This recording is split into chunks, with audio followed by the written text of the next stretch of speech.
안녕하세요. 북토크를 참가해주신 여러분 만나서 반갑습니다. 삼신이의 이상한 편집자입니다. 네, 오늘 정강모 작가로 북토크를 찾아주신 여러분께 먼저 감사의 인사를 전합니다. 이번 북토크는 부산문화재단의 올해 포커스 오브 문학의 지원을 받아 진행됩니다. 올해 포커스 오브는 부산 지역 문학 작가 및 대표 작품에 대한 프로모션, 작가 자율기획 활동 지원 등 후속 활동을 통해 부산 대표 작가를 육성하고 활발한 창작 활동 환경을 조성하기 위한 사업입니다. 이 자리에는 정강모 소설가와 고고련 평론가, 김한사 평론가, 이정아 시인을 모셨습니다. 바쁜 일정에도 불구하고 이 자리에 참석해주신 세 분께 먼저 깊은 감사의 말씀을 전합니다. 정강모 소설가는 2010년 작품 활동을 시작한 이후 장편소설 유토피아로 가는 네 번째 방법과 소설집 멸종과 이혼의 연대 기회에 다수의 작품을 집필하며 활발한 문학 활동을 이어가고 있습니다. 오늘 대담을 맡은 금오룡 문학평론가는 1982년 조선일보 신춘문예 평론에 당선되며 문학평론 활동을 시작했으며 현재는 문예비평지, 문학사상의 편집인으로도 활동하고 있습니다. 김만석 문학평론가는 역사적 바다와 해안선, 군도에 대한 연구를 진행하며 이 과정에서 만난 혁명, 항쟁, 동기름을 과시하는 작업을 이어가고 있습니다. 오늘 나눠드린 책자에 수록된 시 7편을 써주신 이정아 시인은 2023년 문학동네 시민문학상 수상하며 작품 활동을 시작했습니다.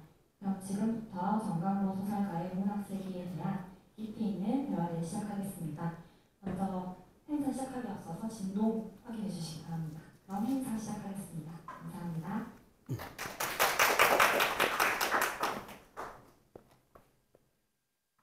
예, 여러분 반갑습니다. 정강모 작가는 2010년에 등단이라는 게 제도니까 말씀드리면 등단을 하셔가지고 지금 단편집 4권, 그다음에 장편 4권, 이렇게 15년 동안에 8권의 소설집을 발행을 하셨고, 그 다음에 서평집으로 작가의 들어온 독서라는 독서집을, 이것도 5권째 내셨죠, 최근에.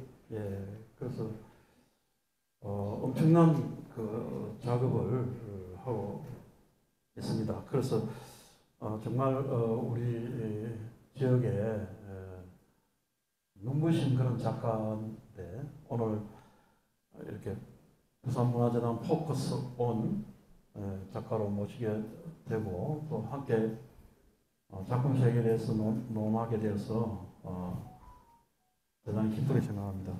먼저 정강모 선생님께서 여기 오신 분들에게 인사 말씀을 먼저 좀 하도록 그렇게 하겠습니다.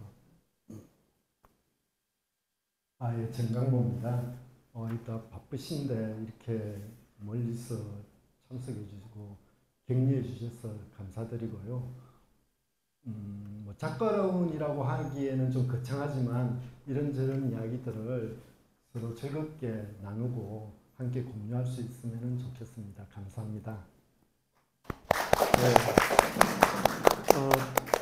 두 권의 그 소설 그 장편과 단편집을 가지고 오늘 이야기를 할 생각입니다. 그런데 장편을 먼저 나왔기 때문에 이야기를 먼저 하겠습니다만은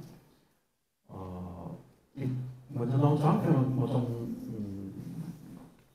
간단히 하고 최근에 나온 멸종과 영혼의 연대기를 좀 집중적으로 논의를 하도록 그렇게 하겠습니다.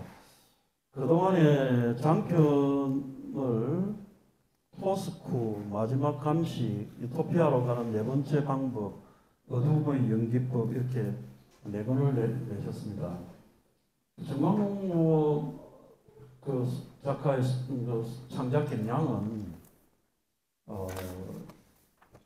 장르를 전제하지 않습니다. 장르를 전제하지 않고 소설이 모든 걸 다 소화할 수 있다라는 걸 전제를 하고 있습니다. 하고 있으면서 오늘날의 어떤 미디어 환경의 변화에 대해서 굉장히 예각적으로 이렇게 접근을 하고 있습니다. 그래서 소설을 쓰면서 소설이란 무엇일까에 대해서 끊임없이 궁리를 하고 있는 그런 작가라고도 할 수 있겠습니다. 그런데 이제 유토피아로 가는 네 번째 방법은 토스크도 그렇지만 토스크도 슬루해입니까? 필리핀 쪽에 그 플라스틱 섬이 태평양에도 있고 뭐 여러 개 있다는데 그걸 무대로 한 작품이에요. 그렇게 우리가 요트를 타고 와서 굉장히 획기적인, 그래서 우리 해양문화 영역에서 굉장히 창의적인 그런 작품인데요. 유토피아로 가는 네 번째 방법, 이 소설도 읽으면 읽을수록 많은 생각을 하게 하는, 저는 이 책 나왔을 때 2번 읽었는데 어제 기억이 안 나더라고요. 그래서 어제 밤을 새워서 또 다시 읽었습니다. 다시 읽어도 이게 유토피아로 가는 네 번째 방법이라는 것도 굉장히 의미가 있고, 여기에 등장하는 인물들이 추구하는, 각자 인물들이 유토피아라고 생각하는 이 어떤 그 지향들도 그 지향들의 충돌하는 이런 과정들이 굉장히 재미있었습니다. 그리고 마지막에 가서는 과연 유토피아라는 게 존재하는가, 이런 우리가 유토피아라는 게 없는 장소 아닙니까? 그런 의문점도 우리가 또 다시 갖게 만드는 그런 작품이었는데, 우선 전남훈 선생님께서 이 작품을 창작하게 된 배경과 이 작품을 의도한 어떤 그런 내용들에 대해서 좀 우리 독자분들하고 좀 이야기할 수 있도록 해주시면 좋겠습니다. 예, 저 유토피아로 가는 네 번째 방법은 말 그대로 네 번째 방법이라고 하는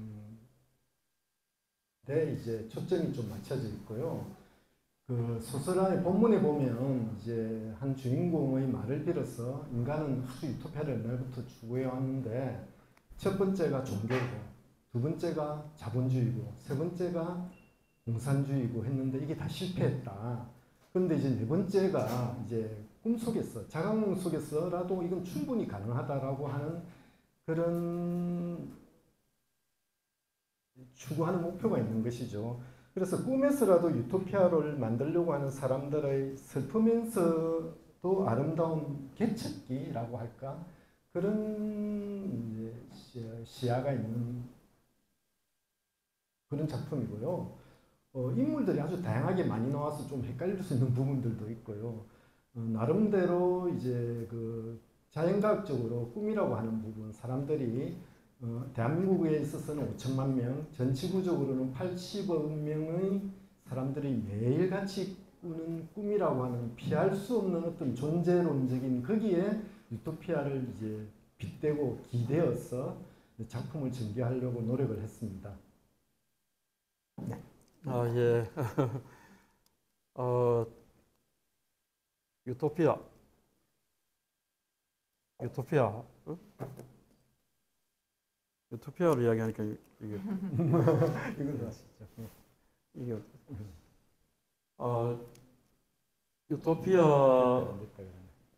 유토피아하고 이제 디스토피아, 이제 우리가 사는 세계가 자꾸 디스토피아로 바뀌고, 이제 유토피아는 보이지 않고, 그래서 중간 중간 단계로 푸코 같은 사람은 헤테로토피아 뭐 이런 걸 이야기하기도 하는데 이 작품의 유토피아를 추구하는 이제 이게 종교, 자본주의, 공산주의 그 다음에 이제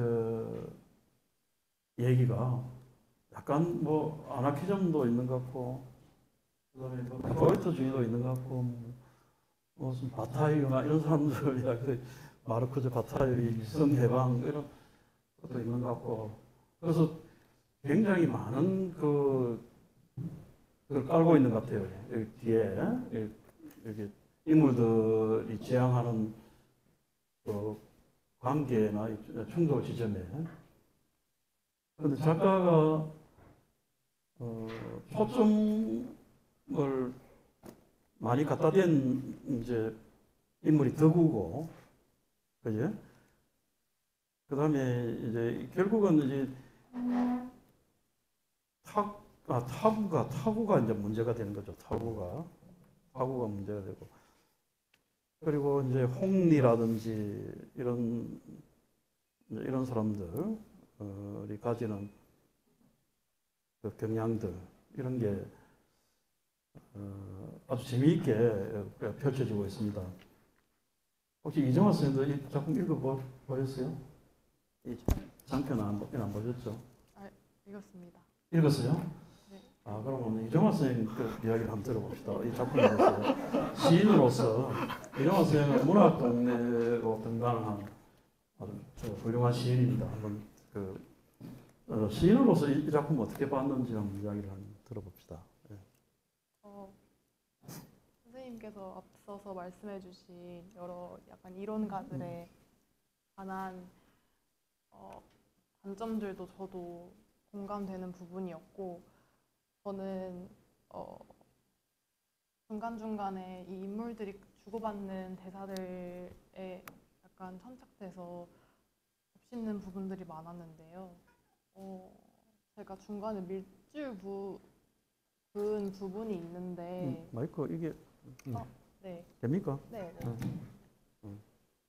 제가 중간 유토피아를 망치는 건 역설적으로 유토피아주의자야. 역사에 너무나 많은 사례가 넘쳐나서 구태여 여기에 까발릴 필요가 있나 싶어. 이렇게 하면서 역사적인 부분들을 짚어주시는데 진짜 여기서 말씀해주신 대로 사람들마다 각자가 생각하는 유토피아가 다르고 오히려 그게 한 공간 안에서 실현이 될 때 디스토피아적인 면모가 있는 부분들 그런 걸 제가 재밌게 봤던 것 같고요. 저는 정강 선생님한테 궁금했던 게 인물들이 굉장히 많이 나오는데 인물들의 이름을 정하실 때 어떤 이유를 가지고 정하시는 것인지 뭐 이령이라든지 이런 사람들의 이름을 보면 어떤 의도가 있어 보이는데 창작하는 과정에서 어떤 의도가 들어가신 건지 궁금하기도 했어요. 예. 저 이름은 그 소설 쓸 때 참 골치 아프고 그 브레인스토밍을 많이 해야 되는 부분인데요.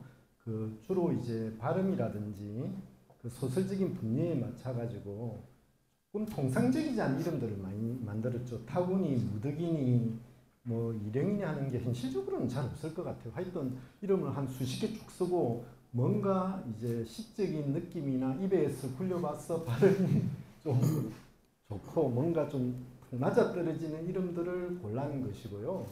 이게 한자 이름이 되면 이게 나름대로 의미나 이런 것들이 막 되는 부분들이 있는데 한글 이름들이기 때문에 그렇게까지 이름 자체가 무슨 하나하나의 뉘앙스를 주거나 그렇지는 않습니다. 저기 시인분들은 이 단어나 이런 게 선택하는 것이 아주 이렇게 좀 그 단면들을 잘라서 예리하게 보는 부분들이 있는데 소설가들은 상대적으로 무뎌요. 그렇게까지 예리하지 않고 좀 뭐랄까 좀 단순하고 상대적으로 그런 측면들이 있습니다.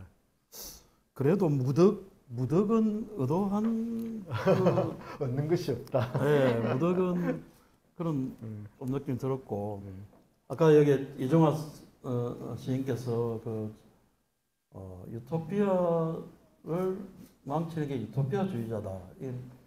이렇게 마르크스를 망치는 게 마르크스주의자다. 이거 이제 겹치는데 하여튼 주의자들을 다 비판하고 있는 게 있거든요. 평소에 그런 생각을 하고 계신 것 같습니다. 이 작품을 쓸 때. 일종의 허무주의 아닙니까? 아니, 예. 제가 할까요? 아니 선생님 얘기하시라고. 제가 전에 그 중국을 신장 우르머치 하고인들 한 20일 동안 어떤 분들하고 고고학하시는 분들하고 한 20일 정도 동안 자동차를 타고 다니면서 여행을 한 적이 있는데 그때 이제 그 서울대 고고학과 역사학과 교수분이죠. 그 다음에 이제 또 진행을 하시던 분한테 제가 이런 말을 했어요. 물어봤습니다. 그 중국이 1945년도까지 엄청난 국국내전을 거치고 그 다음에 문화대혁명 거치고 뭐 반우파 투쟁하고 뭐 이렇게 쭉 이래 가지고 지금까지 왔는데 지금 현재 모습이 그렇게 하지 않고 그냥 장례스이가 잡아가지고 지금까지 온 모습하고 무슨 차이가 있냐. 그렇게 하나 저렇게 하나 결국은 부국강병의 길로 나가는 전통적인 노선으로 가는 것 아니냐 하니까 그게 어떻게 보면 역사적인 허무주의일 수도 있겠지만 또 어떻게 보면 현실에 맞는 이야기일 수도 있겠다고 하는 부분이 있더라고요. 그래서 저는 참 딜레마인 게 그 책에서도 그 나름의 역사관이나 이런 것들이 그 아까 말씀드린 것처럼 유토피아를 망치는 것이 유토피아주의라고 하는 것인데 그게 권력의 이중성인 것 같아요. 지금 한국도 결국 무슨 정권이 잡거나 하면 권력을 갖고 있잖아요. 이 권력이라고 하는 것이 정말로 인간에게 있어서 어떻게 보면 필수적이면서 어떻게 보면 인간을 무시무시하게 망치는 그래서 그거를 가장 누구보다도 잘 알았던 유교는 이제 뭐 신독이라든지 뭐 자기 자신을 절제하고 그런 뭐 인의예지로 하고 이런 것을 엄청나게 강조를 했는데 그래도 잘 안 되잖아요. 그래서 그런 그 본질적인 딜레마, 인간은 선과악으로 반씩 나눠져 있고 권력과 반권력으로도 반 나눠져 있고 그런 것을 작품 속에 좀 녹여서 그런 것을 인간이 지었을 때 이 소설 속에서도 타고는 꿈속에서도 권력을 지니까 막 자기 마음에 안 들면 죽이고 하잖아요. 꿈속에서. 그런 나름대로의 이제 기반이나 기초적인 거를 이제 작품 속에 녹여내려고 노력은 좀 한 점은 있습니다. 이게 자각몽이라고 하는 걸 이제 포착을 하셨는데, 대체로 꿈은 기억이 안 나잖아요, 그죠? 예. 깨면은 기억이 안 나는데, 저는 이제 70을 바라보니까 좀 기억이 나더라고요.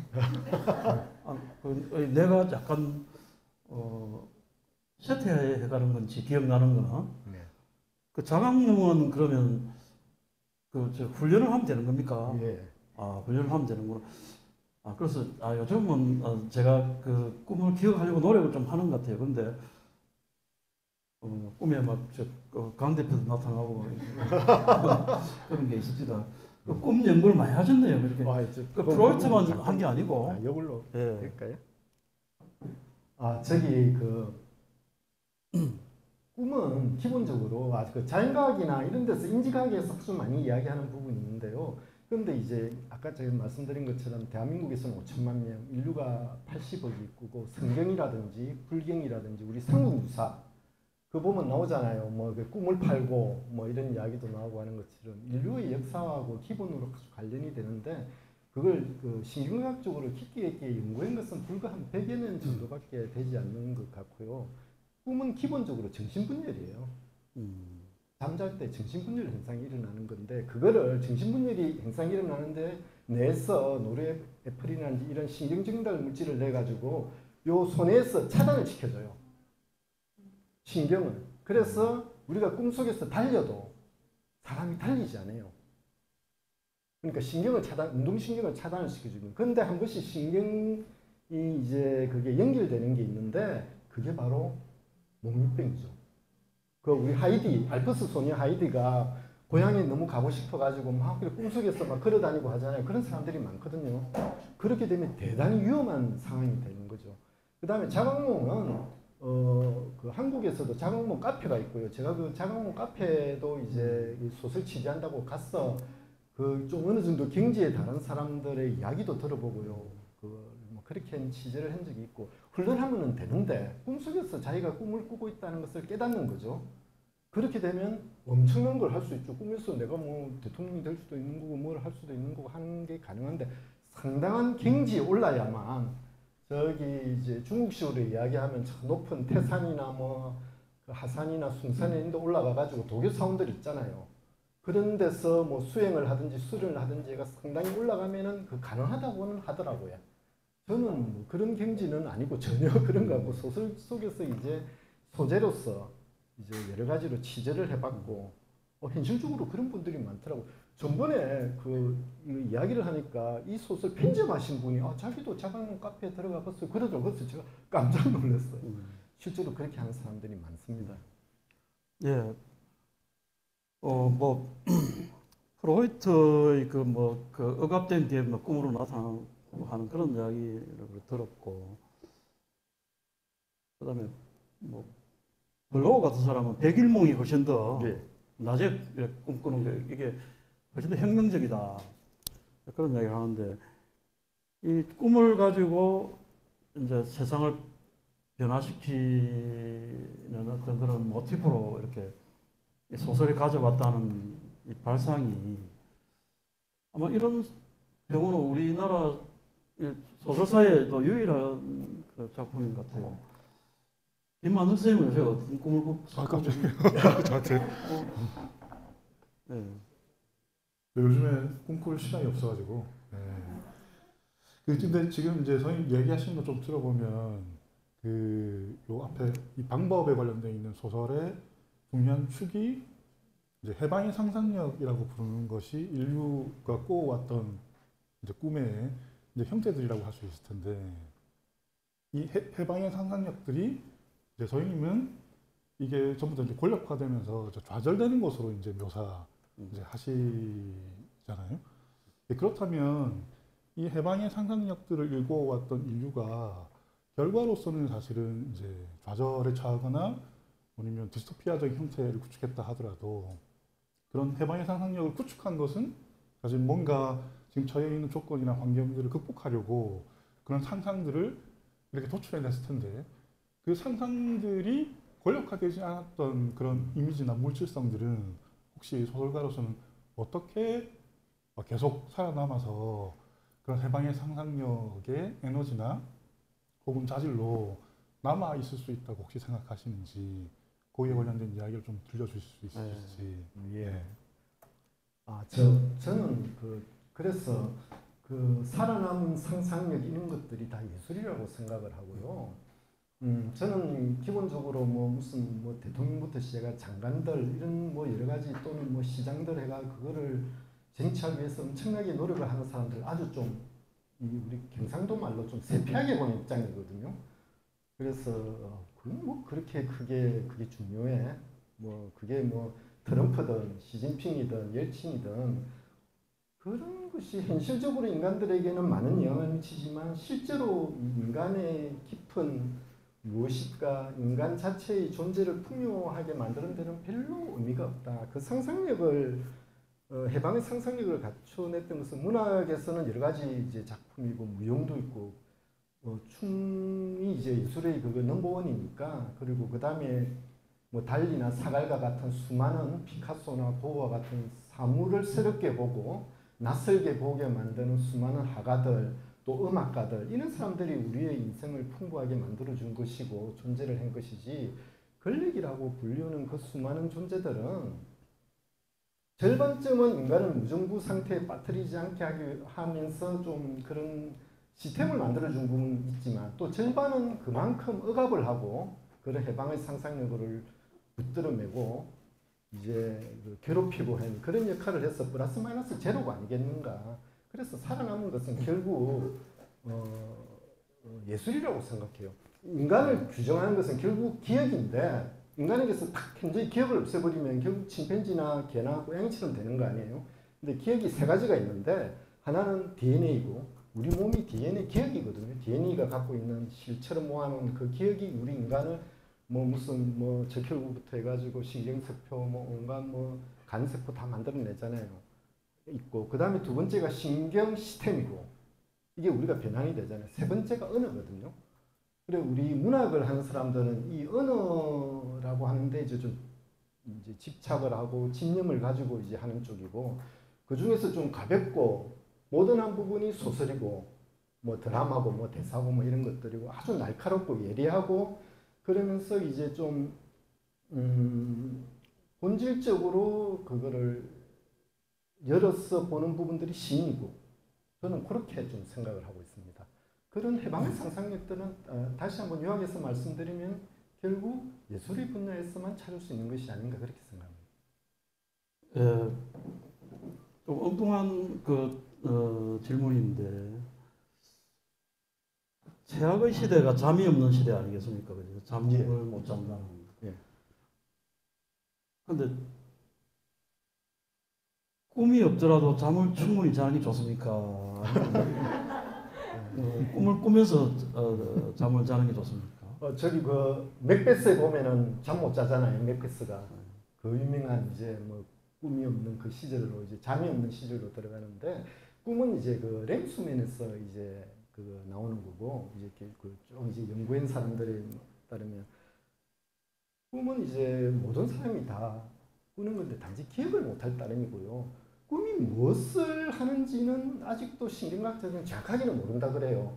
한 유력한 가설은 시뮬레이션이라고 이야기를 한다고 하더라고요. 옛날 우리가 원시 시절에 동굴 속에서 살 때 늘 낮에 그러니까 지금을 생각하지 말고 문명을 생각하지 말고 10만 년, 50만 년 이렇게 100만 년 전으로 올라가면 인간이 가지고 있는 기본적인 감정 베이스가 공포감이거든요. 두려움. 항상 이제 쫓겨있는 존재였잖아요, 인간이.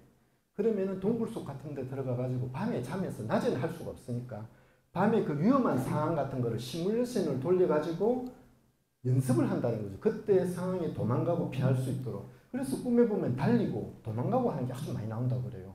뭐 그런 이야기는 합니다. 하여튼 뭐 꿈이 있든 없든 잠을 자는 것이 제일 중요하죠. 80년대 어떤 평론가가 자기 편집 제목을 잠 없는 시대의 꿈이라고 이렇게 그 평론집 제목을 쓴 적이 있는데 그 잠 없는 시대의 꿈이 그 우리 유토피아로 가는 네 번째 방법을 읽으면서 여전히 아직 우리도 지금도 잠 없는 시대에 우리가 꿈을 꾸고 있는 게 아닌가. 이 세계의 격변을 보면서 갈수록 좋아지지는 않고 더 세계가 더 나빠지고 하는 이런 시대에 이 작품이 가지고 있는 그 함의가 굉장히 해석 가능성이 굉장히 많다고 생각이 듭니다. 이 작품에 대한 이야기는 여러분들에게 넘기고 이제 본격적으로 이번에 나온 멸종과 이혼의 연대기에 대해서 이야기를 하도록 하고 한편 이야기를 하도록 하겠습니다. 제일 순서는 이렇게 합니다. 이정화 시인이 그 제일 첫 작품에 대해서 간단하게 소감을 이야기하고 그 작품을 읽고 난 뒤에 쓴 시를 낭독을 하고 그리고 난 뒤에 작가께서 이정화 시인의 그 발표 시에 대해서도 느낌을 이야기하고 난 뒤에 임만석 평론가께서 또 질의를 하고 이런 순서로 우리가 이번 단편집에 실린 7편에 대해서 하나하나 토론을 그렇게 하도록 하겠습니다. 이정화 시인이 제일 먼저 실린 작품 이야기를 하도록.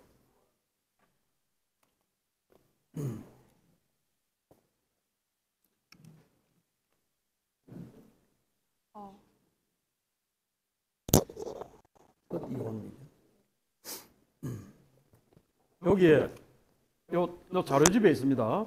요 자료집에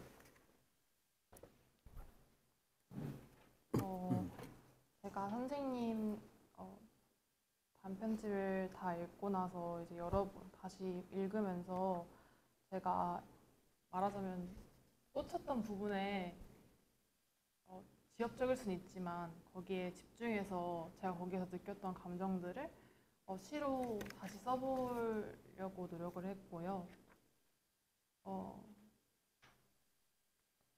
그래서 첫 번째 단편이었던 첫 이혼을 읽으면서 제가 집중했던 부분은 인간은 기계를 얼마나 신뢰할 수 있는가, 약간 이런 질문이 많이 들었어요. 여기에 벨리사라는 인물이 에이든이라는 기계 인물을 보면서 애착을 하고 이 기계가 내가 이렇게 사랑해주는데 날 배반하고 약간 이런 감정을 느끼는 걸 보면서 되게 그래봤자 기계일 뿐인데 거기에 대해서 슬퍼하고 분노하고 배신을 느껴 하는 감정은 저는 조금 낯설다고 생각했거든요. 그래서 그 감정에 집중해서 슬픈 세탁기라는 시를 쓰게 되었습니다. 제가 제 감상에 관한 거는 이 시 뒤편에 있는 부분에 짤막하게 적어놨고요. 슬픈 세탁기 그럼 가볍게 낭독을 해보도록 하겠습니다. 슬픈 세탁기. 어두운 방의 불빛이 우리 얼굴 한쪽을 겨우 비출 때 세탁기가 불쌍해서 운 적 있다. 말하는 네 얼굴에 머물렀지 우리는. 구부러진 몸을 펴 바로 앉았던 건 네가 웃지 않아서. 물을 채운 채 세탁기가 멈췄고 문이 열리지 않았다니까. 희고 차가운 세탁기를 어떻게 슬퍼해야 할까. 세탁기 문이 잠겨서, 옷이 마르지 않아서, 네가 아끼던 옷의 색이 변하고 고인물이 향기를 섞이는 것. 옷을 샀던 기억이 녹슬어 갈 거야. 고장나버린 시간을 고칠 수 있는 건. 입담은 긴장에 침이 삼켜지지 않았다. 꿀꺽하는 인간적인 소리를 들키고 싶지 않았다. 물 채워진 세탁기가 멈췄고 문이 잠겼다는 간단한 명제. 무리한다 해도 결국엔 해낼 것이라 믿었어. 그 말엔 기계라는 힌트가 있었다. 기계적인 이해로 머리를 팽팽 돌리면 정막이 깨끗하게 사라졌지만 기계를 믿을 수 있을까? 진실은 끝에 도달했는데 모두 슬퍼하지 못하면서 함께 슬퍼해 주었다. 우리 얼굴에 내려앉은 빛은 사라지고 무언가 꽉 닫힌 채 열리지 않고 있다. 정강호 선생님. 예. 네. 일단 요 프로젝트에 대해서 제가 간단하게 말씀을 드릴게요. 이게 그 부산문화재에서 포커스 온 이제 지원을 받아서 하는 프로젝트인데요. 그 기획서 안에 요 작품 7편, 단편 7편을 시인이 읽고 그 시인이 그 감상을 시로, 거기서 얻는 이미지를 시로 바꿔서 쓰는 이런 프로젝트를 기획이 들어가 있었고요. 그래서 산진이에서 이제 그 이정환 시인님에게 아마 요청을 드린 것 같고, 그렇게 해서 지금 7편의 시가 나와 있고, 그 시작을 할 때의 그 감상, 그 발상, 아이디어 이런 것도 같이 이 글 안에 지금 들어가 있습니다. 시와 소설의 만남이라고 해가지고요. 이게 그 왜 이런 프로젝트가 됐는지부터 간단하게 말씀드릴게요. 제가 서울에서 2009년도쯤에 서울에 이제 직장을 다닐 때 문지문화원사이라고 하는 데서 강의를 들은 적이 있었는데요. 그때 한유주 소설가라고 혹시 아시는가 모르겠어요. 아주 이미지 중심으로 쓰시는 소설가가 있어요. 그분이 이제 소설 강의를 하는데 어떤 있었는가 하면 시집을 가지고 와서 무작위로 펼쳐요. 그래가지고 안건 하나 딱 잡아가지고는 그 시를 읽고 다음번 가제로 그 시에서 나타난 소재나 이미지를 가지고 글을 하나, 작품을, 소설을 써오는 게 가제였어요. 그런 가제를 몇 번 했거든요. 그래서 처음에는 이게 없어 황당했어요. 아니 이게 시집을 아무데나 막 손으로 펼쳐가지고 무작위로 하나를 뽑아가지고는 이 글이 서지나 했는데 서지더라고요. 그 이미지가. 그래서 소설이, 그러니까 시에서 소설로 이미지가 전환이 된다면 소설도 시로 얼마든지 이미지가 전환될 수 있을 것 같다라고 해서 그런 기획 아이디어가 들어갔고요. 요번에 저 읽으면서 이 작품 용어를 읽으면서 저는 깜짝 놀랐어요. 정말 이거 대단하구나 이러면서 그 부분을 말씀드리고, 저는 이 부분에 있어서 그 인간이 기계를 얼마나 신뢰할 수 있을까 하는 부분이 정말 좀 핵심적인 거라고 생각을 할 수 있습니다. 비행기를 타거나, 저 비행기 탈 때마다 항상 느끼는 건데, 양력에 의해 가지고 이 큰 덩치가 인간을 250명이나 싣고서 올라간다는 게 좀 무섭기도 하고 두렵지 않던가요? 뭐 기계잖아요. 엔진이 고장 나거나 이러면은 그냥 한꺼번에 목숨이 날아가는데, 지금 이 순간에도 여러 진짜 수십만 번의 하루에도 수천 번의 비행이 일어나고, 우리도 뭐 중국에도 가고 유럽에도 가고 하잖아요. 이 믿음은 도대체 어디서 나온 걸까? 이건 자연 법칙에 대한 걸까? 아니면 그런 생각들을 한 번씩 해봅니다. 그래서 그 시인분은 그런 측면에서 시를 쓴 거고요. 저는 이제 작품을 쓸 때 그 인간의 집착, 이 부분에 대해서 이제 기계뿐만 아니라 인간이 자기가 묻고 있는 어떤 사물에 대해서도 집착을 하잖아요. 사람들마다 다 다른데, 심지어 어떤 사람은 만년필에 집착하는 분이 있고 우표에 집착하시는 분이 있고 있는데, 그 집착을 중점으로 한 부분이 있고요. 이정환 시인께서는 저기 그 세탁기를 예를 들어 가지고 그 인간과 기계와의 관계에 대해서 새롭게 해석을 해가지고 우리한테 그 언어라고 하는 새로운 그 절단된 면을 우리한테 보여준 것이 아닌가, 그렇게 생각을 합니다. 예. 예, 김만수님. 예. 뭐 이 지금 기획의 대강을 말씀해 주셨지만, 그것보다 이 소설집의 제목이 멸종과 이혼의 연대기인데, 이거는 지금 이제 단편으로 이름은 없는 거거든요. 뒤에 이제 작가의 말에 보면 이런 제목을 정한 이유를 짧게 이제 설명해 주셨지만 충분치 않기 때문에 네. 왜 이런 제목으로 소설집을 내겠다고 판단하신 건지 한번 좀 얘기해 주시면 좋겠고, 이게 이제 제가 아까 이야기를 듣다 보니까 앞에 있는 이제 유토피아로 가는 네 번째 방법이 해방의 상상력의 좌절이고, 이게 이제 종말 이후에 벌어지는 일종의 서사적 형태를 아마 이제 고안하신 게 아닐까라는 생각이 들었는데, 그런 관점에서 멸종이든 이혼이든 이건 이제 거대한 상실을 의미하고, 이 상실이라고 부르는 게 우리가 통상적으로 누리고 있는 여러 가지 시스템, 체계, 제도가 특정한 기술적 형식이든 아니면 뭐 어마어마한 미래적인 어떤 무언가에 의해서든 대부분 다 사라지고 난 그 다음 우리는 어떤 관계 형식을 구축할 수 있을까를 전반적으로 소설적 형상화의 작업으로 만든 거라고 이제 판단이 되는데, 그런 방법으로 보는 게 좋은 일인지, 그리고 작가님도 다른 생각이 있으시면 한번 좀 이야기해 주시면 좋을 것 같습니다. 예, 저 제목은 그 책 뒤에 간단하게를 써놨는데, 원래 보통 책의 소설 제목 중에 하나를 뽑는 방법이 있고 새롭게 제목을 정할 경우가 있는데, 그때 이게 하나를 정할 때는 그 작품 안에 있는 내용들 중에 멸종에 관련된 소설이 있고, 그다음 첫 이혼이라고 하는 부분이 있으니까, 물론 기계하고 인간이 이혼하는 거지만, 그래서 그 두 개를 합해가지고 나름대로 멸종과 이혼의 연대기라고 그 편집자하고 뭐 언론에서 그렇게 정인 거고요. 한쪽은 종의 이제 상실이고, 하나는 한 인간이 감정의 상실이죠. 이혼이라고 하는 것은 공통된 유대하는 감정의 상실인 거고, 기억의 상실이니까 그런 측면에서 했고요. 그 다음에 이제 이 작품에서 아까 두 번째 그 말씀하신 거는, 저는 그 상실이나 사라진다는 것에 대해서 이렇게 생각해요. 인간뿐만 아니라 인류라고 하는 종이, 이 호모 삼피엔스라고 하는 종은 단일 종이잖아요. 그러니까 아프리카 사람하고 한국인하고 깊은 뭐 피그 미족하고 그 섹스를 하더라도 아이가 나오잖아요. F1, F2가 나오는 거 아닙니까? 그래서 단일 종인데, 이 단일 종이 지금까지 지구에서 저지르면서 이제 종을 이제 말살시킨 게 무수히 많거든요. 그래서 우리가 흔히 말하는 인과의 법칙에 따른다면 그 대가로 인간도 뭐 그게 조금 빠를 수도 있고 조금 멀 수도 있겠지만 멸종을 하는 코스로 가지 않을까 생각을 하고요.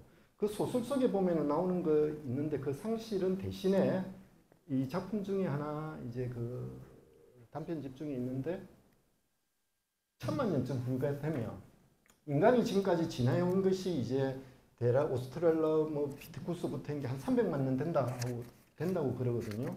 아프리카 동아프리카 지구대에서 이렇게 쭉 지금까지 온 사바나 지역에서 한 게 3000만 년쯤 지나면 뭐 긴꼬리 원숭이들이 다시 지능을 가지고 그렇게 돼가 되지 않겠냐. 그러면 뭐 지구적인 차원에서 우주적인 차원에서 뭐가 문제가 돼? 라고 하는 나름대로 좀 인간이라는 종에 대한 좀 불신, 뭐 상실과 함께 연결되어 있는 거지만 불신, 좀 뭐 감정적인 좀 뭐랄까 배신 뭐 이런 것들이 좀 전체적으로 녹여져 있는 부분들이 있습니다. 네, 그럼 더불어서 이제 책 자체에 대한 이야기니까 이제 이 책 디자인 산진이에서 하셨지만 예. 이 디자인이 사실 픽셀 디자인이고 네. 이게 일반적인 단편 소설의 구성과 다르게 이제 시작 부분에 이미지가 다 삽입되어 있거든요. 이런 방식의 책의 편집이 뭔가 주는 효과 같은 것들도 같이 고민을 하셨던 건지 사실 다 흑백으로 처리되어 있고 픽셀이 다 노출되는 방식으로 책 전체가 지금 디자인이 되어 있는 거라서 이런 책 자체가 주는 이미지적 물질성이 독자들한테 전달하는 바가 있을 거라고 생각하거든요. 이런 효과들이 어떠할 거라고 생각하고 작가님께서 그런데 이제 동의를 하시고 이런 체제를 이제 같이 하셨는지 여쭤보고 싶었어요. 저기 그 표지하고 첫 장면에 나오는 이 이미지 픽셀은 산진이 계시는 이제 그 디자이너 분이 해주셨는데 그렇게 해가지고 이제 원안이 왔더라고요. 아, 이거 괜찮느냐고 해서 저는 너무 좋다고 너무 좋아요 이러면서 그 이미지 자체로 뭐 특별히 이해를 안 달고 이거 이렇게 고쳤으면 좋겠다 저런 식으로 고칠 수도 있겠다 이런 말을 별로 하지 않았어요. 제가 여기서 한 가지 강조하고 싶은 것은 출판사 입장에서 봤을 때 아주 쉬운 제작자입니다. 별로 이거 앞에서 막 웃는 거 보니 속으로는 아닌데 이런 말 별로 이의를 안 달아요.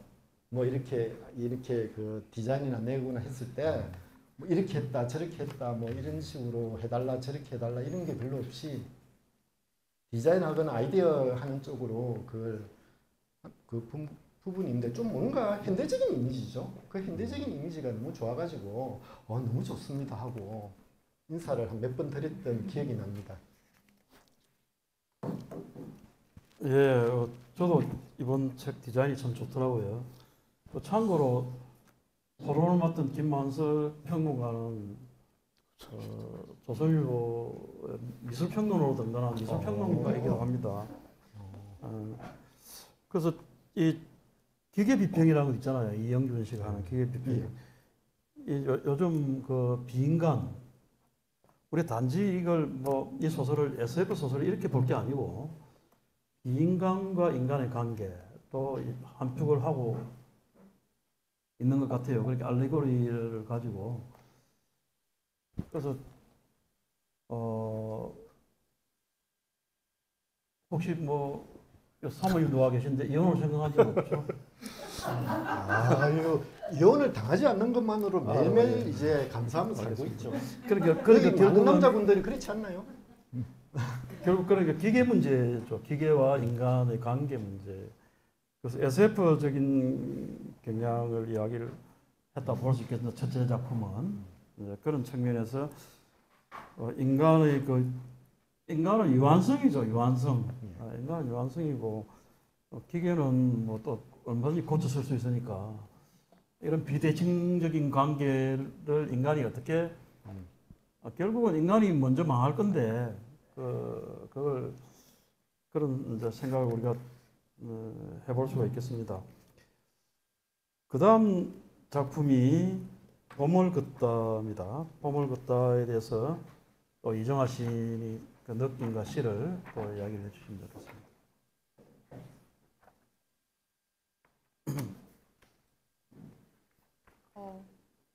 이 단편집 두 번째 위치한 봄을 걷다 제가 읽으면서 이번 단편집에서 제일 재밌게 읽은 소설이었어요.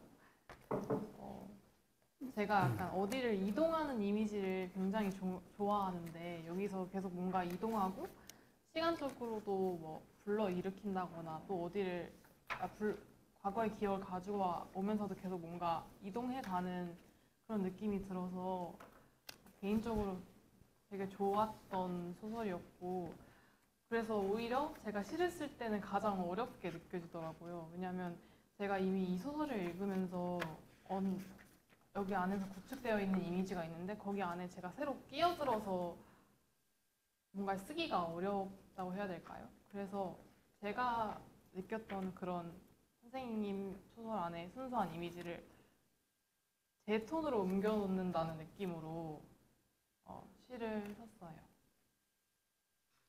그래서 제목도 원문과 그대로 처형해서 봄을 걷다라고 짓게 되었습니다. 그러면 읽어보겠습니다. 봄을 걷다. 그때 새파랗던 봄을 떠올리면 세상 사람들이 웃고만 있던 것 같지만, 그때 응달진 산에서 종아리를 핥히는 잡초들이 사납게 자라났네. 그때 기억 속 모습들은 희미하고 구멍이 뻥뻥 뚫린 종이 같았다. 그때 서로의 어깨에 손을 올리고 발밑으로 흘러내린 신발끈. 그때 연약한 나뭇가지가 내 앞길을 가로막는다. 저기 보이는 시간이 반으로 갈라진다. 그때 나는 가방에 새톱을 넣어두고 다녔지. 튀어나온 가지는 얼마든지 잘라낼 수 있었는데, 그때 아마 나는 희망적이었다. 그때 세상의 모든 난관을 그렇게 쳐낼 수 있을 것 같았지. 그때 우리가 기다린 미래를 전부 무덤에 묻어주자. 그때 새파란 봄을 걸으면서 우리는 그늘의 서늘함만 알아챘네. 예, 박수를 한번 쳐도. 자, 작가께서는 이 시인의 시에 대해서 어떻게 느꼈습니까? 요 시와 소설이 만난 여기 맨 뒤쪽에 제가 써놓은 뭐랍니까 이거를 표사랍니까? 예. 근데 그걸 제가 한번 읽어보겠습니다. 전체에 대한 제 평입니다. 이 시를 보고. 측면의 미학이다. 소설의 밋밋한 행상을 시인이 섬세하게 새로운 이미지로 바꾼다. 소설의 인물과 스토리는 시인이 생생하게 찾은 구석과 이면의 시각 옆을 지키고 서 있다. 소설과 시는 병존한다. 소설과 시는 서로에게 말을 건네고 한 발 멀어졌다 다시 한 발 가까워진다. 서로를 바라보았다가 무심하게 생각에 잠긴다. 요게 이제 이 시에 대한 저희 총체적인 평이라고 할 수 있고요.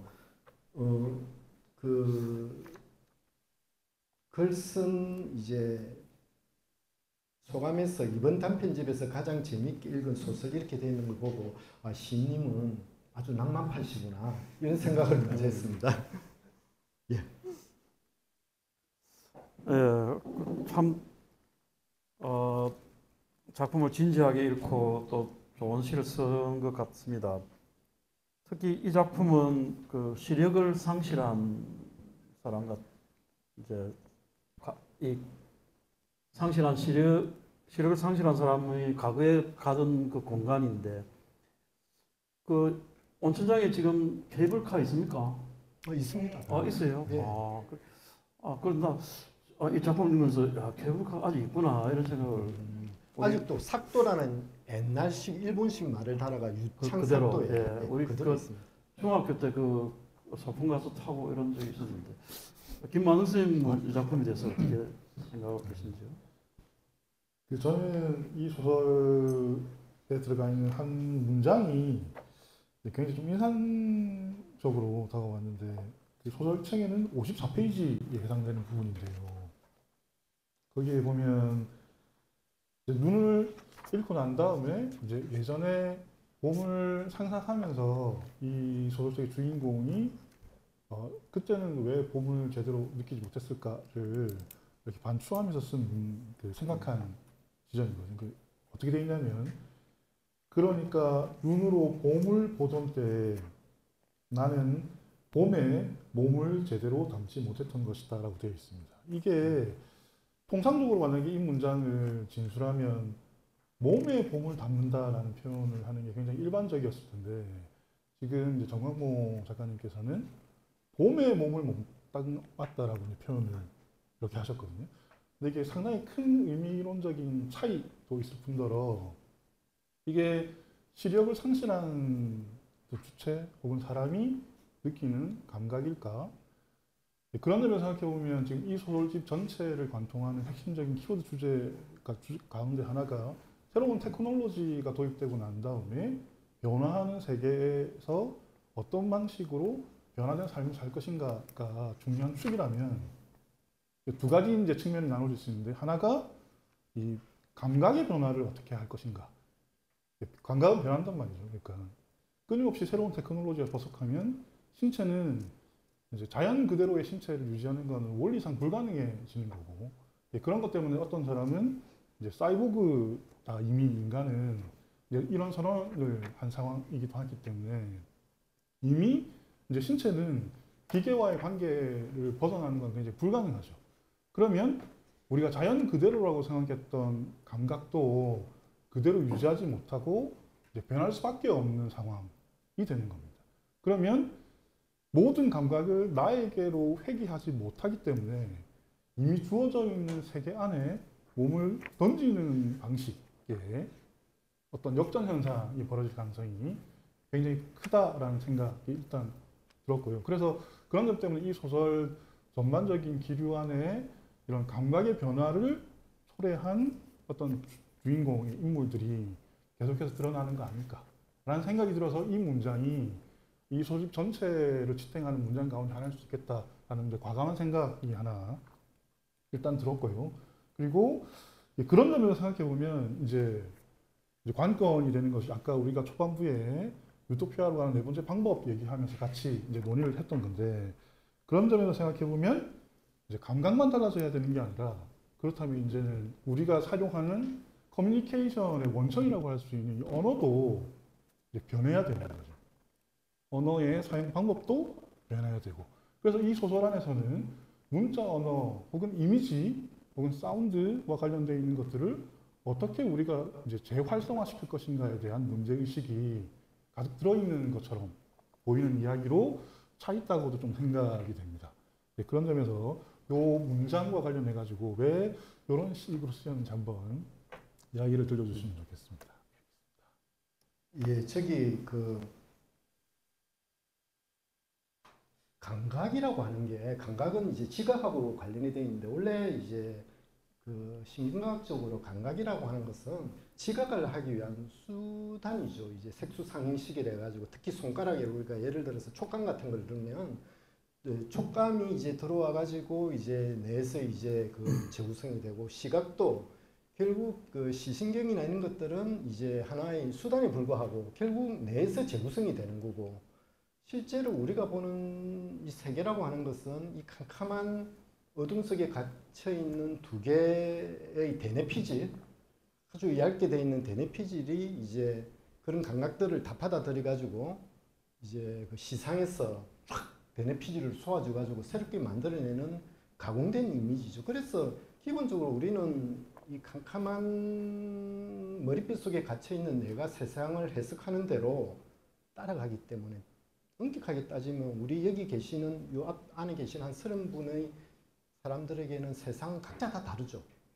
그러니까 개는 개만의 세상을 갖고 있고 고양이는 고양이만의 세상을 갖고 있고 종 고유의 감각에 따라서 다 독자적인 지각을 갖고 있는 건데 그게 이제 인간은 특이하게도 최근에 들어와서 이 기계라고 하는 것들이 점점점 많이 되면서 특히 최근에는 한 20년 사이에 스마트폰이 그 감각을 이제 장악을 하게 되면서 인간은 점점 이런 스마트폰이나 이런 데서 주는 자극이나 이미지에 지금 종속돼가는 인간 고유의 그런 느낌들을 잃어나가고 그래서 옛날에 뭐 고우가 받거나 아까 말씀드린 사가리 받거나 달리가 받거나 이런 감각들은 점점점 이제 후퇴되고 사라지고 이제 스마트폰이나 인공지능이 만드는 뭐 소라라든지 이런 데서 만들어주는 가공의 이미지들 요새 딱 넣어주면은 챗 GPT 이런 데서 바로 이미지를 딱 만들어주잖아요. 옛날에는 그런 감각이나 이런 것들이 아주 인간이 만들기가 어려웠고 그런 것들을 만드는 사람이 하가였고 새로운 예술가였는데 이제 그것이 인공지능이 이제 대체해 나가는 그야말로 인간이라는 사람이 갖고 있는 감각이 둔화되고 사라져가고 있는 과정이죠. 그렇게 되면 나중에 어떤 일이 벌어질 것인가. 저는 AI가 예술을 하고 인간은 그냥 먹고 놀고로 가는 동물적인 차원으로 전락하는 것이 아닐까 이런 생각을 합니다. 그 문장 속에는 아마 그런 것들도 좀 포함되어 있지 않을까 이런 생각을 합니다. 또 저는 약간 엉뚱한 질문. 이 소설에도 등장을 하고 유토피아로 가는 네 번째 방법에도 등장을 하는데 정강훈 선생님 소설에 소설집에 두 군데 나옵니다. 아버지를 죽이거든요. 예, 그 에디푸스적인 게 소설 쓰기하고 무슨 관계가 있는지 어떻습니까? 이 세계에 대한 인식 그러니까 유토피아로 가는 네 번째 방법도 결국은 권력이라는 게 남성 중심 권력 아닙니까? 결국은. 그렇죠. 예, 예. 근데 소설 속에서 아버지를 죽이거든. 거기에 대해서 조금 궁금했습니다. 그건 뭐 아까 그 남성 중심 권리라고 말씀하신 대로 아버지라고 하는 것은 일종의 상징적인 걸로 이제 그 기득권과 세계를 장악하고 있는 어떤 모종의 힘이죠. 뭐 힘에 대한 뭐 저항, 뭐 배신, 뭐 그 제거, 뭐 이런 상징이 아닐까 그렇게 생각합니다. 예, 알겠습니다. 내가 정말 엉뚱한 질문을 했군요. 이중화 시인은 이 작품에 대해서 더 할 말 혹시 없어요? 없으면은 그 다음에 저도 이 작품이 상당히 재밌더라고요. 눈이 멀어지면서 두 사람이 어떤 단지 돌봄의 문제 이런 게 아니고 인간 지각의 문제인데 상당히 의미 있는 작품이다 이런 생각이 들고 그 다음에 휴먼 장르에 대해서 이야기를 합니다.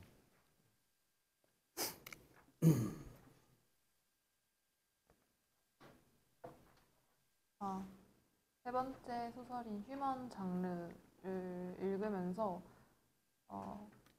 저는 이 중간에 기계가 막 문학을 생산한다고 하는 게 맞을 것 같은데 생산하고 그게 멈추고 요리사가 되니까 또 다른 그 소설을 향유하던 어떤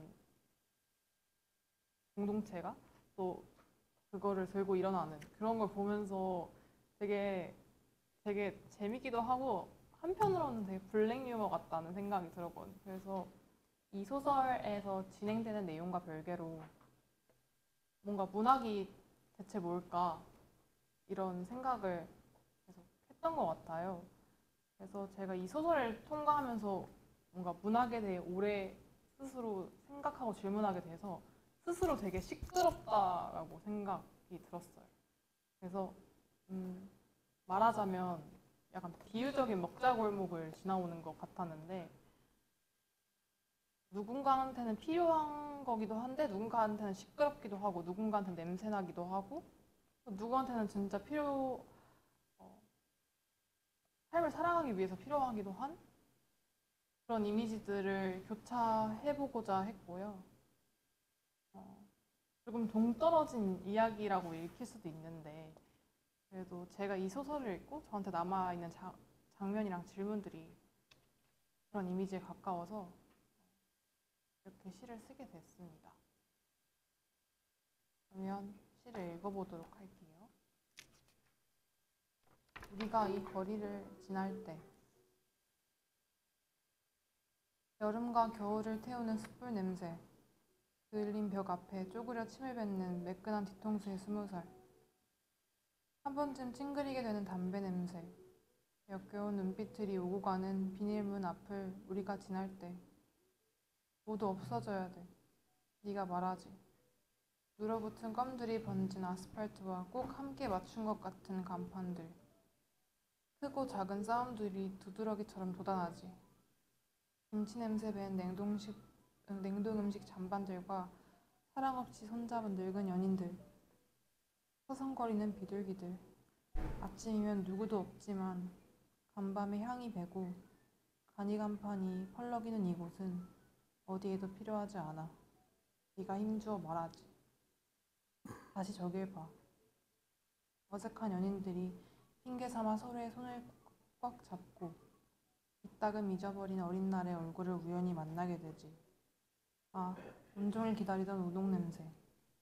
망한 가게에서 젊은 주방장이 솜씨를 내고 새벽이 아까운 사람들이 술잔을 비운다. 날 밝을 때까지 레트로트를 팔던 사장이 자식들을 대학에 보내고 여행 갈 돈을 모으는 대학생들이 마침내 기차에 오른다. 분명 있어. 시기 어린 추억을 쌓다가 양복을 맞추던 날 조금 웃는 사람. 분명 있지. 몇 년 뒤에 친구와 이 거리를 비웃기 위해 시간을 보내는 사람. 그러니 우리 쥐가 도망치는 이 골목을 바라보자. 몇 개월만 지나면 가게들이 주인과 이름을 바꾸고 넘어진 화환들이 웃음거리로 굴러다닌다 해도 흙망만이 거리를 기억하지 않는다네. 너는 신발 밑창에 들어붙은 끈적한 침을 바닥에 끌며 걷는다. 구석의 떨스데이 파티가 돼지갈비 집으로 자리를 옮기고 모츠나베가 화로회가 된 걸 모른 체 하면서 우리가 거리의 끝에 다다랐을 때 이 거리는 더없이 필요해 보였다. 네. 자, 우리가 이 거리를 지날 때 어떻습니까? 정강 목사님. 아니 뭐 시에 대해서 평하라는 게 아니고요. 그 착상이나 이렇게 생각하는 측면이 아주 독특하고 나름대로 개성이나 있고 인상적이어가지고 이렇게 볼 수 있는 측면이 있구나 이런 생각을 했습니다. 제가 들었던 생각은 이런 거예요. 시에서 떠올리는 이미지하고 소설의 문장으로 떠올리는 스토리성으로 떠올리는 이미지하고 참 다르구나. 플로베르가 마담 보바리를 내고 난 다음에 출판사에서 보바리 부인을 사파를 넣겠다고 그랬다고. 플로베르가 결사가 안 됐답니다. 내가 살아있는 동안은 절대 안 된다. 만약에 마담 보바리를 사파로 넣게 되면 마담 보바리는 그 얼굴 하나로만 되는 것인데 지금 그냥 문장으로만 쭉 돼 있으면 10,000명의 독자가 있으면 10,000명의 보바리가 된다는 거죠. 그렇잖아요. 인간은 다 그렇게 떠올리잖아요. 지금은 이제 영상문화의 시대인데 그래서 넷플릭스든 온갖 이런 것들이 넘쳐나는 시대의 이미지라고 하는 것은 사실상 고정돼 가지고 변환될 수 없는 이미지거든요. 그래서 이걸 쭉 읽으면서 이렇게 이 작품을 이렇게 위상을 확 돌린다고 할까요? 그런 측면들이 아주 독특하고 인상적이었습니다. 자, 김만호 선생님. 이 시에 잘 보시면 지금 이제 정광호 선생님의 소설에서는 이 촉감과 시각이 좀 초점화되어 있으면 이 시는 시각과 후각이 좀 초점화되어 있거든요. 약간 양상이 좀 다른데 아까 촉감 이야기를 잠시 하셨지만 사실은 촉감은 인간의 감각 가운데 역설적으로 작동하는 감각 가운데 하나거든요. 요런 거죠. 만약에 이제 손가락을 이렇게 펴셔가지고 책상을 누르면 양쪽 방향으로 갑니다. 내가 누른다고 인식하기 위해서는 나의 손가락 끝이 눌러져야만 되는 거죠. 그러니까 사동과 피동이 같이 겹쳐져 있습니다. 촉감의 형태는. 그래서 역설적인 방향으로 사실은 동시적으로 움직이는 감각이거든요. 물론 이제 정원모 선생님의 소설에서는 이 촉감이 가지고 있는 역설적 성격을 초점화하지는 않으셨지만 촉감은 사실은 정확한 형상화를 굉장히 어렵게 만드는 감각 중에 하나여서 근대 이후의 철학이나 사변론에서는 사실 가급적 배제해야 될 감각 가운데 이제 하나였던 걸로 이제 만들었는데 이제 정광호 선생님은 촉감을 적극적으로 이제 들고 오는 형태라고 한다면 이제 시인님께서 쓰신 감각은 후각이라는 거지. 후각은 기억의 매개하고 엄청 관련이 깊은 감각 중에 하나거든요. 냄새를 확 맡으면 이 순식간에 이제 과거로 가거나 아니면 전혀 다른 공간과 장소를 이제 연결해주는 형태. 최근은 아니죠. 기생충 같은 영화에서는 냄새가 계급의 표지로 작동하기도 하잖아요. 그래서 이 후각은 특히나 또 냄새는 이 경계를 뛰어넘는, 그러니까 아무리 막아놔도 냄새는 막을 수가 없죠. 경계를 쓱 넘어가 버리니까. 그런 점에서 저는 이 이 촉감과 이 후각이 대비되어 있는 이 두 가지 작품이 뭐 앙상블을 이룬다 이런 생각이 조금 들었고 이 소설에 준해서 이제 말씀드리면 이 소설에서는 AI가 가르치는 이제 소설 학당의 제자들이 나오거든요. 근데 이미 사실은 이건 일부분 이루어지고 있는 걸로 알고 있고 그렇게 해서 창작되는 경우도 있고 이미 그렇게 해서 이제 출시되는 것들도 있죠. 그리고 개엄 이후에 재빠르게 AI를 사용해가지고 정리해서 출간된 책들도 굉장히 많은 걸로 알고 있거든요. 사실 이게 일종의 문학 예술을 하는 사람들이 가지고 있는 대위기의 장면이고 그런데 이 소설에서는 이 위기의 국면을 우주적인 차원으로까지 전환시켜서 사실은 이야기를 하거든요. 이를테면 달 뒷면에 있는 AI 로봇들이 이 AI 문학을 하는 AI에 의해서 소설이 계속 주입되지 않으면 이 증오와 분노가 폭발해가지고 지구를 침공할 계획이라는 이야기로 그렇게 바뀌어가지고 예술이 여전히 AI한테도 필요하다라는 이제 가상작 형태를 제공해 주시는 이제 이야기입니다. 그러니까 AI한테도 이야기가 필요한가라는 건 사실은 괜히 논쟁적인 부분일 수도 있고 얼핏 이제 이해가 안 되는 부분일 수도 있는데 이제 이런 걸 통해서 강조하고 싶으셨던 게 어떤 게 있으실지 이야기를 좀 해주시면 좋겠습니다. 책이 그 SF적인 상상력, 그러니까 상상력에 여러 가지 종류가 있는데요. 이제 그 언어를 극한까지 이제 끌고 갔을 때 나타난 상상력이 무엇일까 하는 그런 부분에 있습니다. 제가 어떤 분 이제 강의를 들으니까 이런 말을 하시더라고 말씀을. 동물은 감각에 종속되고 사물은 중력에 종속되고 인간은 언어에 종속된다. 그래서 인간은 이제 우리가 흔히 말하는 게 이제 언어는 존재의 질 뭐 이런 이야기를 하잖아요. 그래서 그 문학이나 이런 부분도 어차피 언어로 된 건데 그걸 부르면 이제 로봇이 쓰게 되거나 AI 로봇이 쓰게 되거나 또는 그 AI 로봇이 그것을 읽게 되었을 때는 어떤 생각이 어떻게 될 것인가 하는 부분을 우리가 이제 흔히 소설을 발상할 때 끝까지 쭉 밀고 나가 보면 이런 현상이 나타날 수도 있지 않겠나. 금방 말씀하신 것처럼 AI에게도 반드시 이야기는 필요하고 마치 인간이 이야기가 필요한 것 하듯이 지금 뭐 무슨 영상 이미지 시대라고 하지만 그렇지 않다고 저는 생각합니다. 일요일마다 그 교회에 가시는 분 옆에 아주 소중하게 끼고 다니는 성경은 이야기거든요. 코란도 이야기고 우리가 말하는 불경도 다 이야기로 구성이 되어 있는 거고 하기 때문에 인간이라는 존재 자체가 언어에 종속이 되어 있기 때문에 그 이야기에서 벗어날 수 없는 존재이고요.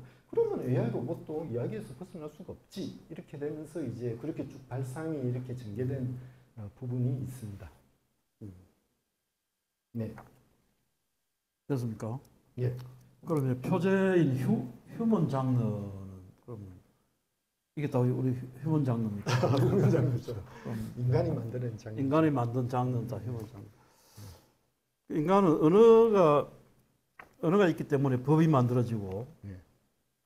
그게 인간을 불행하게 만들기도 한다고도 볼 수 있는데 만약에 인간에게 언어가 없다면 어떻게 되겠습니까? 이게 또 엉뚱한 질문입니다.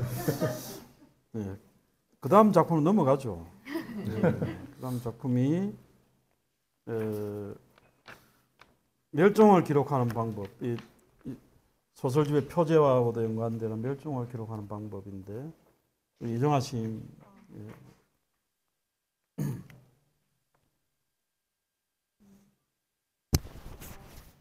그래서 뭐 이 소설 멸종을 기록하는 법 안에서는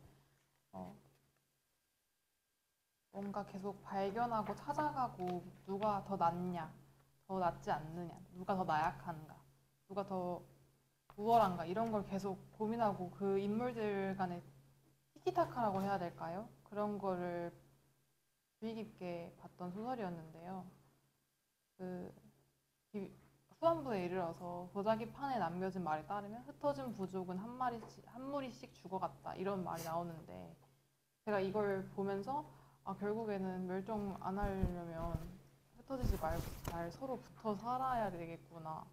그래서 결국에는 공동체나 서로를 배려하거나 뭔가 그런 사랑 같은 부분들이 결국 우리의 멸종을 막고 타국을 방지할 수 있는 길이겠구나 이런 생각에 저보다 다다르게 됐는데요. 그래서 서로의 뭔가 곁을 지켜야 한다 이런 생각을 가지고 곁이라는 시를 쓰게 됐습니다. 그러면 좀 길어서 빠르게 읽어보도록 하겠습니다. 곁. 같이 누웠을 때 발끝도 맞지 않고 같이 누웠을 때 한쪽은 덥고 한쪽은 추운데도 안고 자는 사람들. 이불을 덮은 채 끝말을 잊지. 시칠리아. 가보려고 했어. 상하는 잘 모르고. 심장. 본 적 있어. 나도 본 적 없으니까 말해봐. 내 심장은 흔들리는 커튼. 물결치는 바다. 물새가 휩쓸렸다 수면 위로 금세 솟는 세기로. 다그치는 파도. 가끔씩 머리부터 발끝까지 박동하는 거. 내 심장은 들판. 가을에 빈 들판. 누가 불을 냈는데도 좋은 냄새가 났어. 따라가 보면 들판은 까맣기만 하고 사라진 것만 가득해. 썩은 고구마. 사죽은 쥐부리와 쓰다만 편지들이.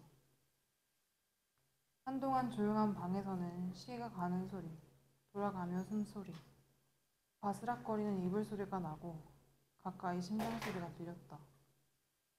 바다에서도 불이 난대. 그런 일은 사람 때문에 생기는 거지. 난파선에서 불이 나고 사람들이 찬 바다에 뛰어들 때 그 바다가 춥다고 생각할까? 바다에 불이 나서 들판의 기러기들이 멀리 떠나 사라지고 둘 다 심장을 본 적도 없으면서 그런 게 있다고 알고 그것으로 인해 산다고 믿었다. 그들은 알아본다. 서로 말한 걸 결국 알게 될 것처럼. 그 바다 정강무 그 소설에서도 바다 이야기가 바다 이미지가 드러 나오죠. 예. 네, 바다를 통해서 뭔가 이야기하려고 하는 어떻습니까? 그 작품하고 연관시켜서.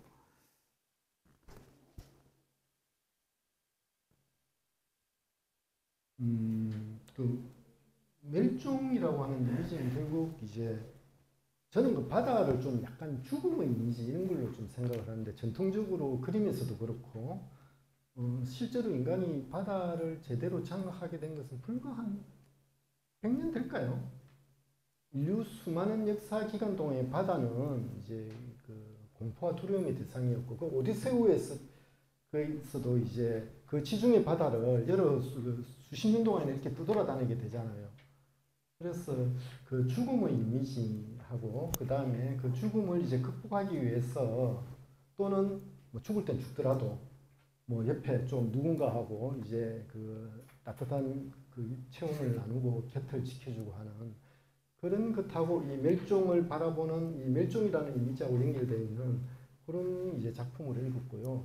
제 작품은 사실 멸종을 기록하는 법은 사실 제가 쓴 작품 중에서 요 7편 중에서 조금 약간 도식적인 측면이 있죠. 그 단지 이제 끝에 이제 똑같은 도자기판을 두고도 어떤 이제 긴꼬리족은 이거를 우리의 그 선조들의 위대한 전승 승리 신화로 읽는 분이 있고 또 어떤 긴꼬리족은 이제 그거를 이제 새롭게 과거가 우리에게 전해주는 메시지, 긍정적인 메시지를 읽는 분이 있고 그 차이에 좀 집중을 한 부분이 있고 이 시는 그와 정반대로 뒤집어 가지고 다른 측면으로 그 이미지들을 해석한 부분이 있고 그런 것 같습니다. 네. 자, 김한 선생님 뭐 시간이 많이 되고 있는데 아니요, 괜찮습니다. 짧게 하나만 그 멸종을 기록하는 것이라는 이야기가 쓰여지기 위해서 이제 이 사사에서는 1000만 년이 지나간 시간의 단위가 사실 이제 필요한 걸로 설정이 되어 있거든요. 1000만 년 뒤에 긴꼬리족이 호모 사피엔스가 남겨놓은 이 유적들, 도자기 파편들을 가지고 이제 분석하고 해석하는 이야기가 소설의 주얼개라고 할 수 있는데 왜 이런 시간성이 선생님의 이 서사에서는 좀 필요했을지, 이 정도 시간이 아니라 하더라도 어떤 점에서는 사실은 이제 과거로 돌아가는 이야기로도 풀 수도 있을 법도 한데 이런 형태의 이야기의 체계가 선생님한테 지금 이런 시점에서 필요한 이유가 어떤 것이었는지 궁금해서 한번 여쭤보고 싶었습니다. 아, 예.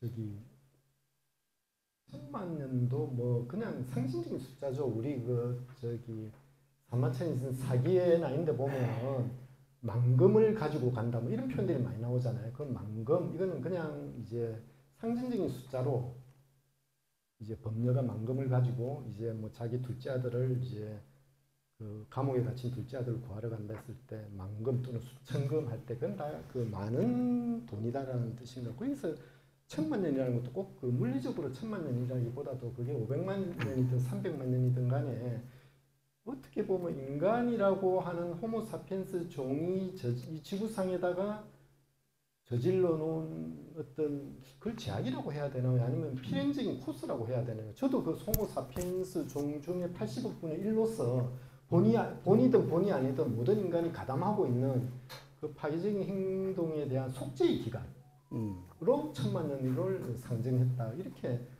볼 수 있지 않을까 싶습니다. 예, 그 다음에 유라시아 탑승권. 저는 이 작품을 아주 주의 깊게 본 것은 주인공이 굿이라는 그리고 해피엔딩으로 끝나고 다른 작품들에 비해서 그런 아주 따뜻한 느낌이 드는 작품이었습니다. 우리 저 이정아 시인은 어떻게 생각하셨는지? 저는 여러 가족이 이 소설 안에서 등장하면서 유라시아 탐승권을 두고 이렇게 여러 가지 가족의 모양이 나오는데 그걸 보면서 공동체 안에서 되게 여러 가지 모양의 가족들이 있고 그들이 같은 이름으로 가족이라는 같은 이름으로 불리는데도 불구하고 서로 뭔가 이해관계가 다르고 어떤 가족은 서로 가려고 하고 어떤 가족은 서로 다른 사람을 보내주려고 하고 하는 게 저는 되게 뭐랄까 즐거운 사파였다고 해야 될까요? 제가 흥미롭게 봤던 사파였어요. 그래서 뭔가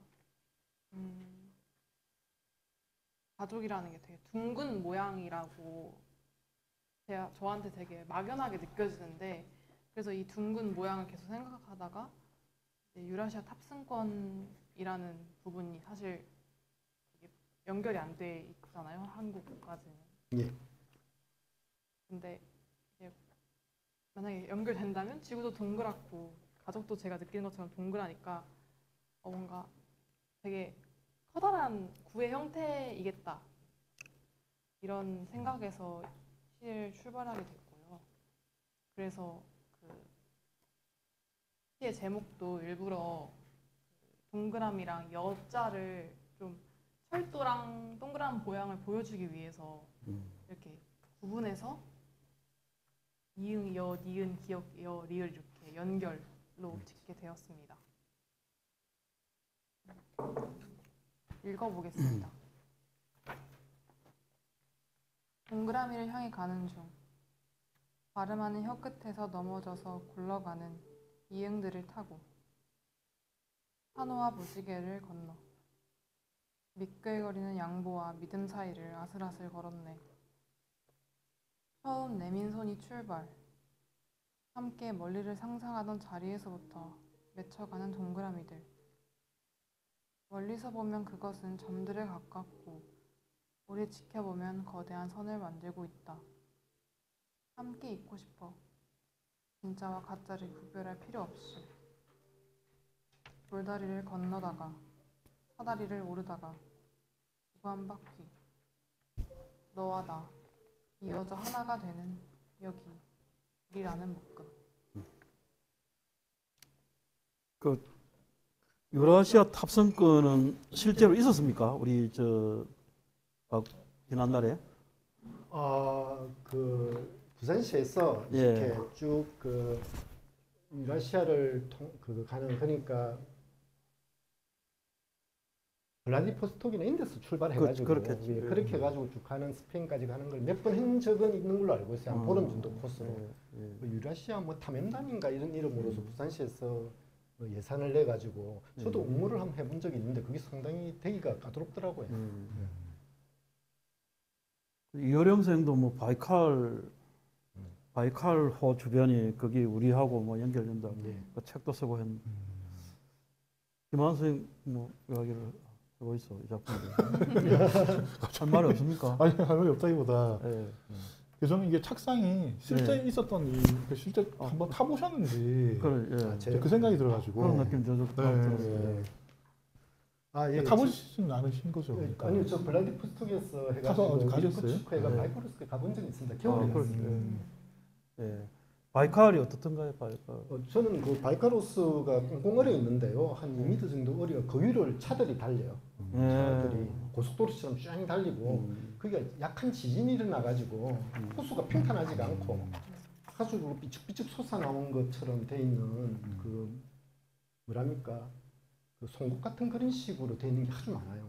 그래서 그걸 이제 가이드 하시는 분이 이게 바다에서 약한 지진이 바다가 아니죠 호수에서 약한 지진이 일어나가지고 이렇게 얼 때 이렇게 오는 거다. 그래서 저는 정말 놀랐습니다. 예, 저는 저 유토피아로 가는 네 번째 방법에서도 깜짝 놀란 게 김남호 작가가 위스키에 대해서 그렇게 많은 지식을 갖고 있는지 몰랐어요. 평소 술도 안 좋아하시는데. 근데 그다음 베팅이라는 이 작품을 보면은 카지노에 대해서 또 카지노를 해보셨는지 모르겠는데 우리는 이제 독자들은 보통 이 소설 속의 내용하고 작가하고 무슨 관계가 아니겠나 이렇게 자꾸 이제 연상을 하는 그런 경향이 있는데 어떻습니까? 베팅을 읽어보니까 이정화 선생님. 예. 이정화 선생님 주인공입니다. 저는 이 안에서 뭔가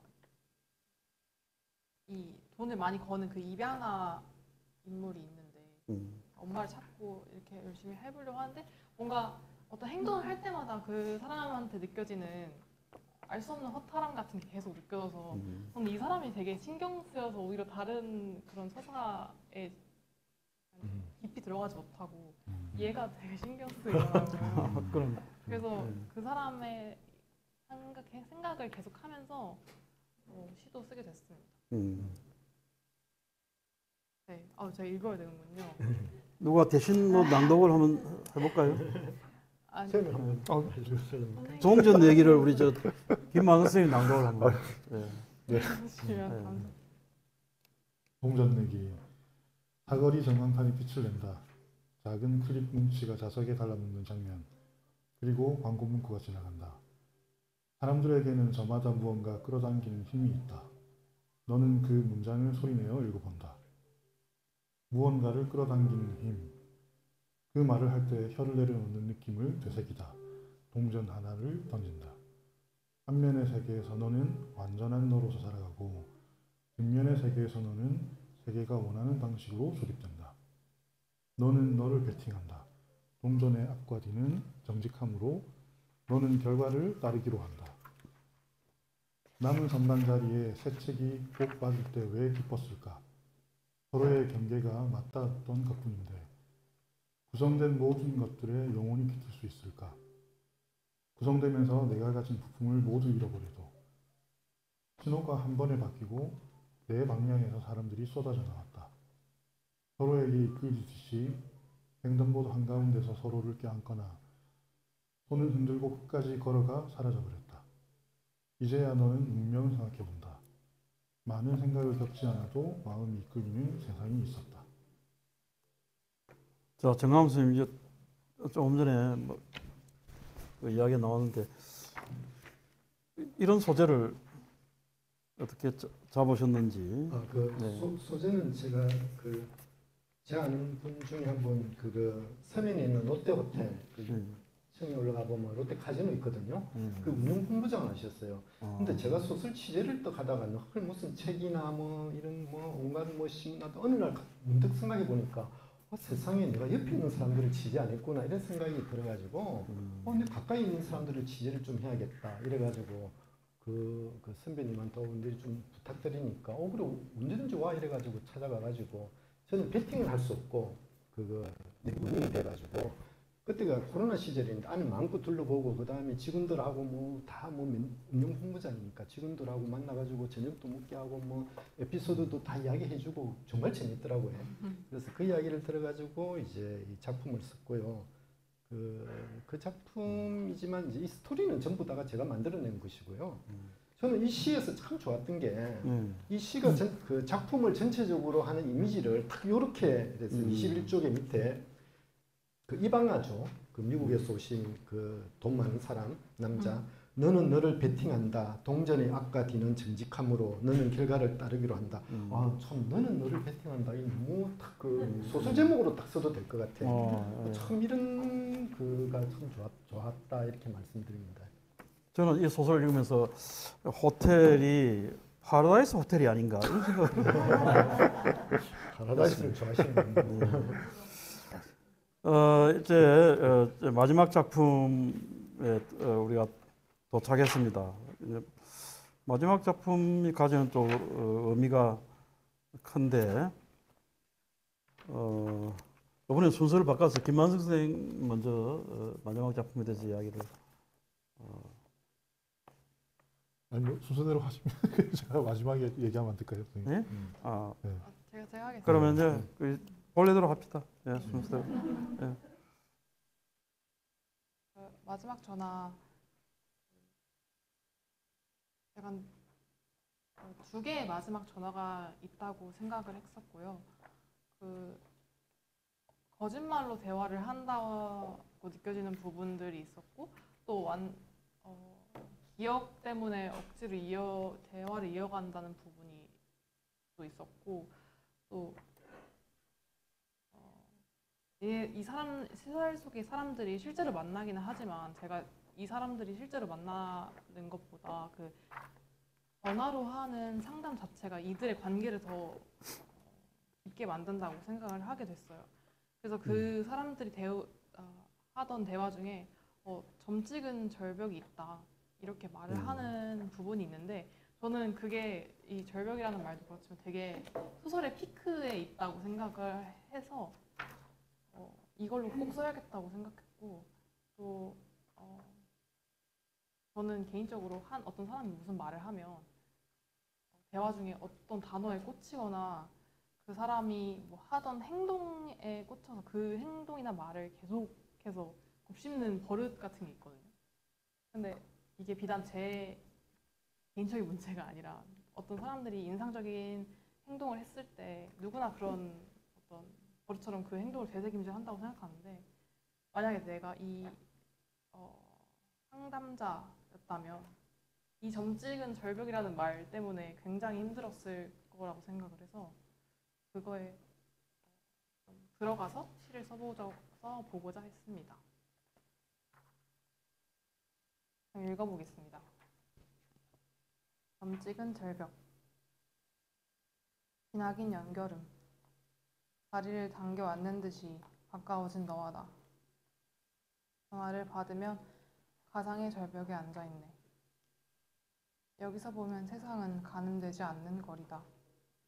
바닥에 손을 짚고 대답을 기다렸지. 그러나 이곳의 바람소리, 커다란 바람소리, 수화기에 쏟아진다.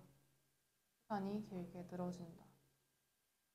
짚은 손바닥이 저리고 피를 잃고 튀어나온 손목뼈에 털뿌리가 자라고 점점 굳어갔지.